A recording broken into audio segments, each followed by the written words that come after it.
예, 한국문학 그 사주 3차 시 수업합시다. 사주차 그 전체적인 주제는 작가란 무엇인가를 공부하고 있는 거죠. 지난 2차 시에서는 조선 후기 사회 비판과 근대적 자각이라는 주제로 연암 박지원의 허생전을 중심으로 살펴봤지요. 이번 3차 시는 한말의 정세와 황현의 세계 인식이라고 하는 제목으로 작가란 무엇이어야 하는가를 살피도록 합시다. 한말은 이제 그 일본 제국주의자들에게 조선의 국권이 상실되는 그런 시기를 말합니다. 자, 일단 황현은 어떤 인물인가 같이 살펴보도록 합시다. 황현은 이제 보시면 황현의 초상입니다. 어떻습니까? 좀 그 아주 깐깐하게 보이죠. 깐깐한 노인네 유학자, 완고한 유학자로 보이죠. 태어나기는 황현의 전기를 조금 봅시다. 일단 매천은 이제 호입니다. 매천, 황현. 1910년 이제 나라가 망했을 때 그 소식을 듣고 그 절명시 세수 시 절명시, 그러니까 죽으면서 자결을 하면서 이제 남긴 그 시가 있습니다. 그 시를 남기고 죽은 그런 의로운 지식인으로 널리 알려져 있습니다. 물론 이것에 대한 평가는 이제 따로 할 수 있습니다. 일단 이 황현은 서울에서 태어났는데 그 몰락한 양반가의 후손이에요. 근데 할아버지의 고향이 광양입니다. 전라남도 광양. 그러니까 매천 황현은 광양에 와서 살아요.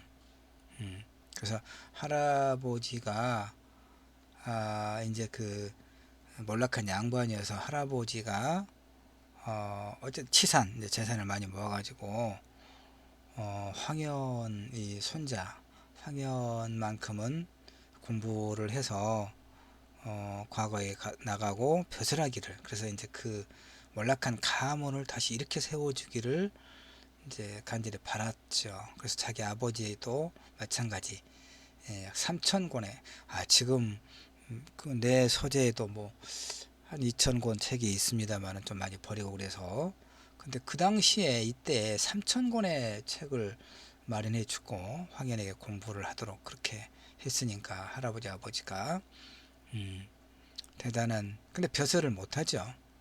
왜 벼슬을 못하느냐? 이제 그 준비한 자료를 넘기면서 같이 일단 확인해 봅시다. 자, 우선 황현이 살았던 그 이 시기가 어떤 시기인가를 먼저 볼 필요가 있습니다. 위에가 좀 잘라졌는데 국권 상실기, 조선의 정치 사회적 배경을 일단 설명할 필요가 있습니다. 왜 황현이 벼슬을 하지 못했는가? 그리고 왜 그는 벼슬을 하지 못했음에도 불구하고 즉 그 조선에게, 조선 이제 정부에게, 왕에게 그 스스로 나중에 절명시에서 이야기합니다. 빚진 게 없다. 그럼에도 불구하고 이 나라가 선비를 기른 지 500년 되었는데 망해버렸다. 그러는데 이 얼마나 통타는 일이냐 하고 스스로 이제 죽지요. 근데 이제 그 시기, 국권 상실기 조선의 정치 사회적 배경을 좀 이해할 게 필요합니다. 한말에. 자, 조선 사회는 그러니까 이제 지난 시간도 그렇고 우리 한국 문학을 공부하는데 역사적 공부를 같이 좀 하죠. 그러니까 문학은 역사와 불가분의 관계가 있거든요. 한국 문학은 한국 문학사의 흐름 속에 위치하고 있는 거고, 결국은 한국의 역사와 함께 가는 거죠. 왜냐하면 문학은 현실을 반영하는 거니까, 반영할 수밖에 없으니까 당대를. 그래서 역사와 문학을 함께 가는 거죠. 다만 문학은 역사는 건조하고 문학은 그 안에서 살아 움직이는 개개인의 삶을 이제 보여주는 것인데, 일단 봅시다. 19세기 후반에 접어들면서 유교적 질서가 붕괴되고 정치사회 혼란, 삼정의 문란, 계속된 자연재해, 전염병의 창궐. 지금 우리가 이 전염병이라고 할 수 있는 그 신종 코로나 바이러스 때문에 이렇게 비대면 수업을 계속하고 있잖아요.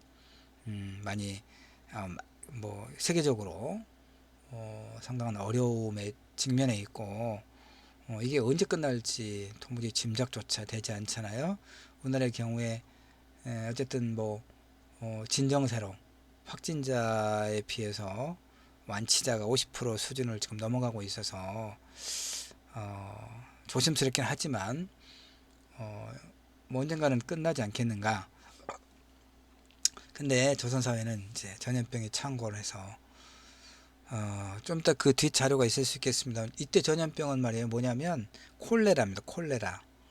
그러니까 그때 뭔지도 몰랐겠죠. 하여튼 한 번에 한 10만 명 이상의 목숨을 잃은 이 전염병이 연급 한 3번 정도 일어납니다. 그래서 엄청난 어려움을 겪지요. 자연재해는 뭐겠습니까? 가뭄, 농사, 그 조선은 농사지어 사는 나라였잖아요. 근데 비가 오지 않으니까 굶주리는 거죠. 그런데 전염병에 창궐하고. 그러니까 이제 밀란이 일어나는 거죠. 밀란이 일어나고. 근데 이제 제국주의 세력은 이제 조선을 이제 이 다 통째로 먹으려고 서로 으르렁거리잖아요. 그 나중에 이제 일본 제국주의자들에 의해서 나라가 망해버리는 그런 위기. 자, 이렇게 19세기 후반은 조선이 내외적으로 누란의 위기. 계란이 이렇게 세워놓으면 이제 불안하잖아요. 넘어지고 깨질 것처럼. 누란의 위기. 보통 그렇게 관용적으로 표현합니다. 위기에 봉착한 시기입니다. 내외적으로. 엄청 어렵죠. 이때 임금이 누굽니까? 고종의 부인이 누굽니까? 이제 그 비하할 때는 보통 민비라고 이야기하고, 우리는 이제 비극의 인물이기 때문에 그 일본 제국주의자들의 그 깡패들에 의해서 목숨을 버렸기 때문에 우리가 이제 명성황후라고, 내가 조선의 국모다, 뭐 영화도 있잖아요. 명성황후. 근데 이제 그런 민족적인 관점에서 좀 그렇지만 좀 냉정하게 이야기하면 고종은 사실 허수아비나 마찬가지고, 이 명성황후 민씨 일족이 아주 이 혼란의 주범이긴 해요. 사실은 지방관들을 매관 매직이라고 하거든요. 돈을 받고 지방관을 임명하고, 그렇게 돈을 주고 민씨 일족에게 돈을 주고 지방관으로 간 사람들은 가서 뭐 하겠어요? 백성을 잘 먹여 살리고 지방을 잘 다스릴까요? 어떻게 생각하세요, 여러분들? 그 사람들이 그럴 것 같아요? 그 바쳤던 돈 몇 배를 이제 이를테면 또 언제 그 자리에서 쫓겨날지 모르잖아요. 그러니까 내려가자마자 그 지역의 부자들을 데다가 아주 족쳐서 돈 뺏어가는 거죠. 고혈을 짜는 거죠.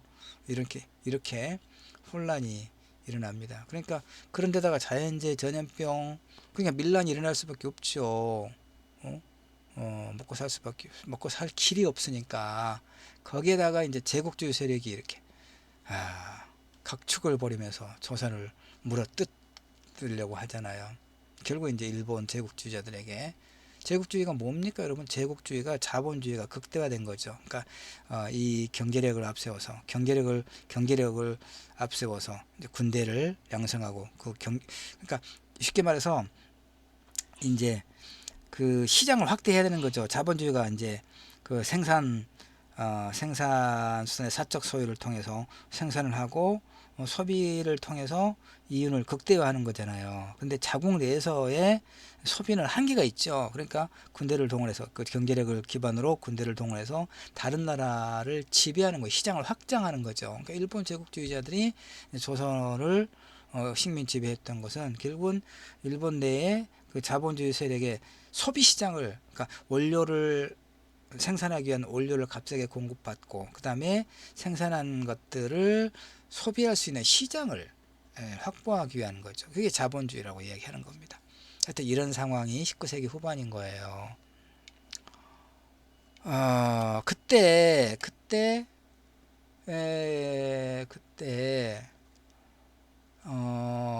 주작이라고 하는 주작이, 자 봅시다. 그 2차 시에서도 이야기했지만 주작은 하나의 교조, 움직일 수 없는 유일한 이데올로기였다 이런 얘기죠. 지난번에 얘기했지만 송시열에게 이단이라고 하는 것은 그러니까 주의에 반대하는 것, 그러니까 되면 다른 해석을 가하면 사문난적으로 다 죽임을 당하는 이런 그 주작이라고 하는, 그러니까 주작, 그러니까 공자와 맹자의 그 사상을 주희가 해석해 놓은 그런 학문, 그러니까 유교의 여러 그 어떤 해석 중에 하나인 주자학을 조선에서 받아들인 거예요. 오직 그것만이, 예, 그러니까 이제 완고한 거죠. 완고한. 그러니까 나라가 무너지고 있는 상황에서도 어떤 명분만을 그 강조했던 그런 정치 세력이 주작이라고 볼 수 있습니다. 그러니까 조선조 유학 황현도 당연히 그 시대에는, 그 조선 시대에는 다 유학자였어요. 실학자들도 다 결국은 기본은 유학이죠.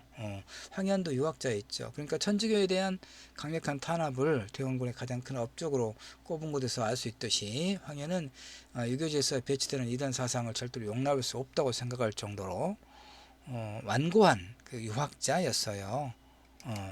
그럼에도 불구하고 하여튼 18세기 이르면 이제 하여튼 유교적 질서를 근간으로 하는 신분제 사회 구조가 붕괴되는 거예요.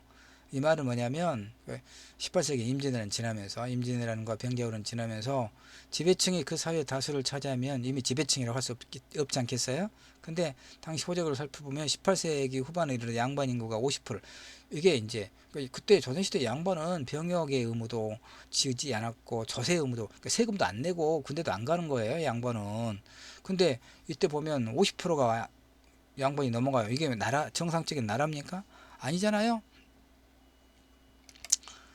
근데 세도 정치로 인해서 과거가 문벌과 당색에 좌우되고 과거 시험 자체가 요식적인 행위에 불과해짐에 따라서 올라가는 선비들이 속출하게 되는 겁니다. 관직이 유일한 사회적 가치였던 조선사회에서 이렇게 유학자가 관직으로부터 차단되는 것은 경제적 몰락까지 수반하지 않겠어요? 그러니까 양반 신분이 매매되기 시작하죠. 양반전에 나오죠? 그 소설에. 중현 서울 분홍층의 양반 신분으로 상행 이동이 급증한 그런 시기입니다. 이때 경제력이 있었던 분홍들은 뭐 이런 것들을 통해 이제 신분 상승을 성취하죠. 이렇게 봉건 체제가 해체됩니다. 근데 이제 이 봉건 사회 해체를 가능케 한 기본적인 동력이 뭐냐면 농업 생산력의 발전이죠. 진주 지역만, 진주에서 밀란이 많이 크게 일어났잖아요. 그만큼 이제 진주 지역의 농업 생산성이 엄청나게 커지는 거죠. 볼까요? 15.5%의 소유자가 61.8%의 토지를 소유하는 소수 지주에 의한 토지 집중 현상. 이렇게 성장을 지향하는 직접 생산자 농민들의 요구와 서로 모순 대립할 수밖에 없죠. 19세기 조선 사회를 위기로 몰고 간 중요한 원인 중에 하나가 됩니다. 그러니까 소수 지주가 대다수의 농토를 소지하는 거죠. 그러면 이제 소작농이 많이 늘어나질 수밖에 없잖아요.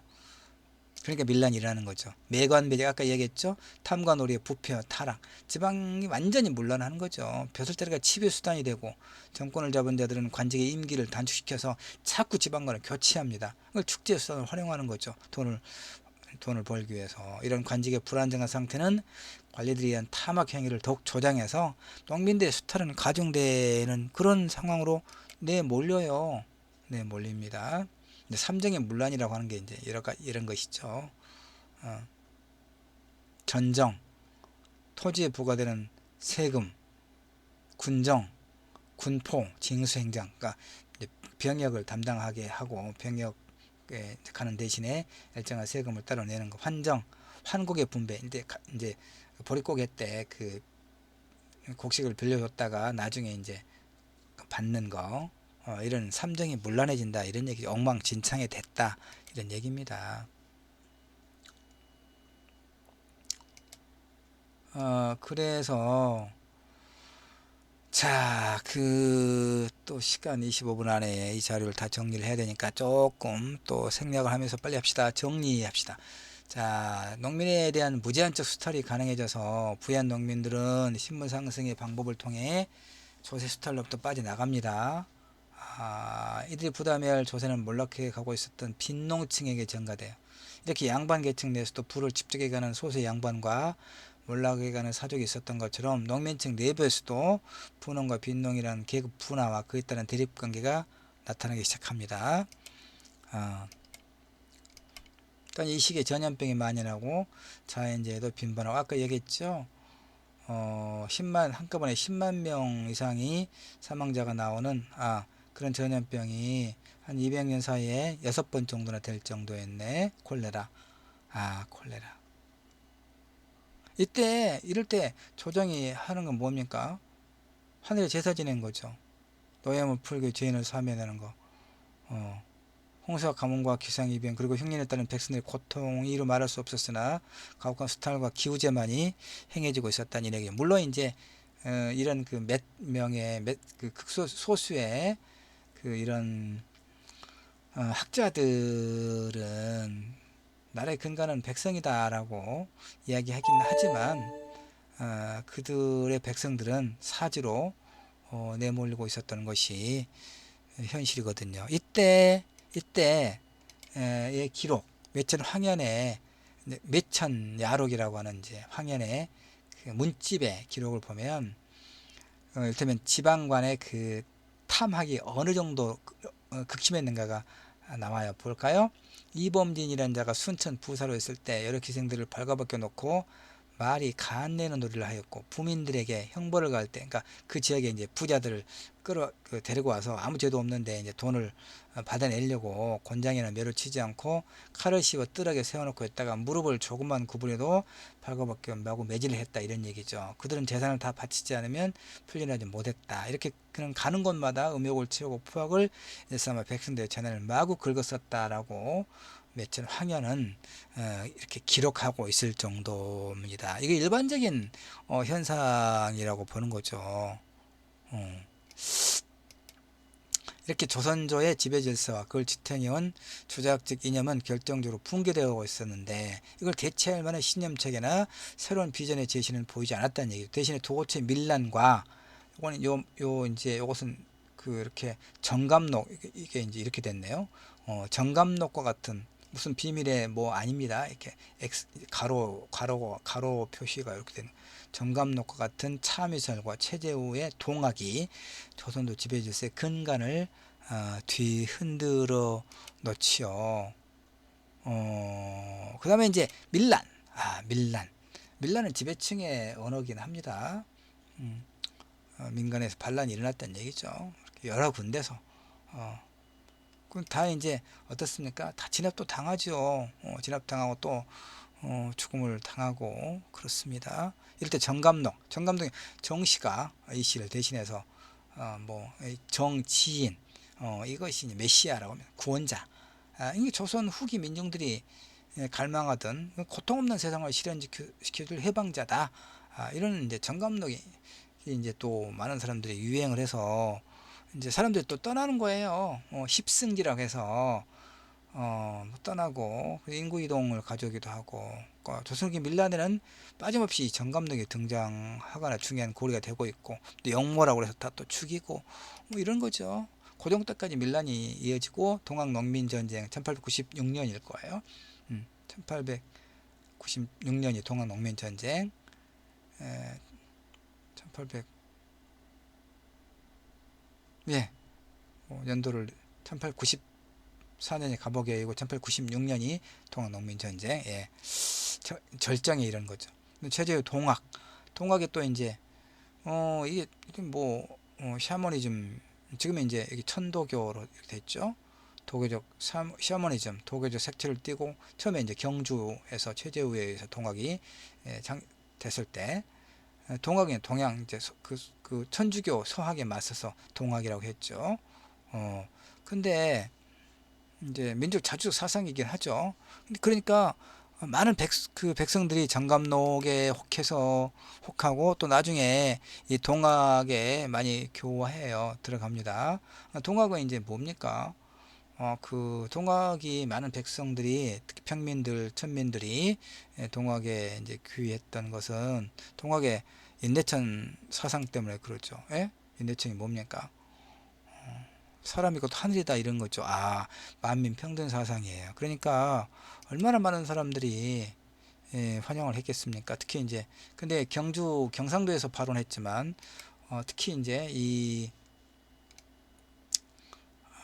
그 전라도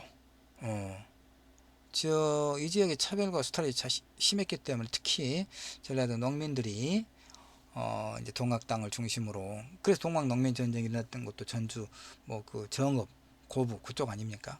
예. 이런 상황이었단 말이에요. 이런 상황에서 이제 매천 황해는 이런 시기에 태어나 살다가 절명시 내수와 유서를 남긴 채 죽었다는 얘기죠. 황해안. 예, 매천 황해안. 절명시 하는 죽어서까지 을을 지켜야 할 까닭은 없지만 국가가 선비를 기른 지 500년에 나라가 망하는 날을 당해서 한 사람도 죽는 사람이 없으면 어찌 통탄스러운 일이 아니겠는가라고 이렇게 근데 이제 봅시다. 새와 짐승도 바다와 산에서 슬피 우는데 우리나라는 이제 망해버렸구나. 그 말. 등불 아래 척 덮고 앵일 회상하니 인간 세계에 큰일 나는 사람 되기도 어렵구나 라고. 근데 이 사람이 죽을 때 어떻게 죽었냐면 말이에요. 어떻게 죽었냐면 그 마당에서 기르던 양귀비를 뜯어서 먹고 사흘 만에 사흘 동안 이렇게 고통스럽게 죽어간 거죠. 죽어간 거예요. 예. 근데 이제 요것만 봅시다. 그런 측면에서는 이제 그 어떤 의로운 의라고 말할 수 있게 하나의 저항이니까 나라가 망했을 때 선비로서의 책임을 나라의 녹을 먹지는 않았지만 그래도 불구하고 지식인 선비로서 내가 선비로서 그 목숨을 버리는 것을 통해서 그 저항한다는 얘기죠. 그런 측면에서는 이제 월고든 어떤 그 선비 지식인 작가로 볼 수가 있습니다. 황현의 이제 현실 인식은 또 극명한 어떤 한계를 보여요. 요거 이제 시간 때문에 내가 자세히 설명은 못하겠지만 여러분이 자료를 보면 이 상황에서 내후 외란의 위기 때 조선은 이제 크게 세 가지의 대응 논리가 있습니다. 세 이제 부류의 위정척사론과 동도서기론과 급진개화파로 나눠져서 각각의 이제 어떻게 위기를 돌파할 것인가. 위정척사론은 이제 완고한 그 유학자들입니다. 이런 사람들, 이런 사람들이 있고, 그 다음에 이제 동도서기론은 유교적 전통을 지키면서도 서양의 과학기술을 돈은 동쪽에 우리에게 있지만 서양의 기술 문명을 받아들이자 이런 실용적인 이런 사람들이죠. 급진개화론은 이제 그 전통적인 유학으로는 더 이상 조선의 현실을 타개할 수 없다. 그래서 김옥균, 박영용 이런 사람들은 서양 과학기술의 수용을 넘어서서 이게 동도서기론 아닙니까? 이걸 넘어서서 저대 개혁을 급진한 개혁을 추구했는데 그러나 이제 그 힘을 자체적인 힘을 갖지 못하니까 일본 세력의 힘을 빌어서 갑신정변을 이제 일으켰지만 사흘 만에 실패하고 모두 도망가고 결국은 죽음을 당했죠. 황해는 뭡니까? 황해는 이제 이런 그 현실에 대해서는 그러니까 민씨 세력에 대해서는 극도의 혐오감을 보입니다. 대응군에 대해서도 일부 비판적이긴 하지만 그 개혁에 대해서는 긍정적, 특히 이제 그 서양 세력에 대해서 그 이를테면 쇄국 정책에 대해서는 긍정적으로 평가하죠. 근데 또 동학 그 소학에 대한 탄압에 대해서는 잘했다고 보는데 동학에 대해서는 굉장히 부정적입니다. 왜 부정적이냐면 그 동학은 이를테면 국가에서 인정하지 않은 종교 공동체를 형성했다.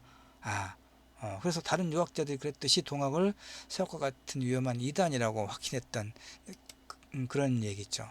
그러니까 현실에 대한 그러니까 왜 많은 사람들이 동학의 그늘로 들어갔는지에 대한 인식이 좀 보이지 않아요. 동학에 가담한 피지배층이 동학을 통해 새로운 사회를 향한 희망을 얻고 기존의 가치관 및 질서와 단절할 수 있는 계기를 갖게 되었다는 그런 점에 대해서는 돌아보지 않고 있는 그런 이제 한계가 있습니다. 자, 정리를 좀 해야겠습니다. 자, 매천 항해는 비판적 유교 정신을 바탕으로 우국 정신과 나름의 역사의식을 견고하게 지킨 근대 전환기 지식인 작가 한 사람이었습니다. 그가 살았던 시대는 조선도 지배체제의 근간이었던 추자기, 당쟁과 세도 정치와 과거제도의 부패 등으로 일대 위기를 맞고 있던 시기였다. 이런 얘기죠. 그런데 이런 시기에 이제 그 절명시를 남기고 목숨을 바쳤다고 하는 그런 측면에서는 일단 그 올곧은 지식인의 한 전형으로 볼 수 있지만 동학이라든가 이런 시대의 어떤 새로운 흐름에 대해서는 또 눈 감고 있었다고 하는 측면에서 충분하게 어떤 시대의 흐름을 읽어내지는 못한 유학자로서의 한계를 보이고 있다. 이렇게 이야기를 할 수 있겠습니다. 이 부분도 나중에 우리가 그 강의 씨 만나면 좀 더 정리할 수 있는 그런 기회가 있을 거라고 생각을 합니다. 시간적인 한계 때문에 일단 이 정도까지 해서 4주차 3차 시 수업은 마치도록 하겠습니다. 고생하셨습니다.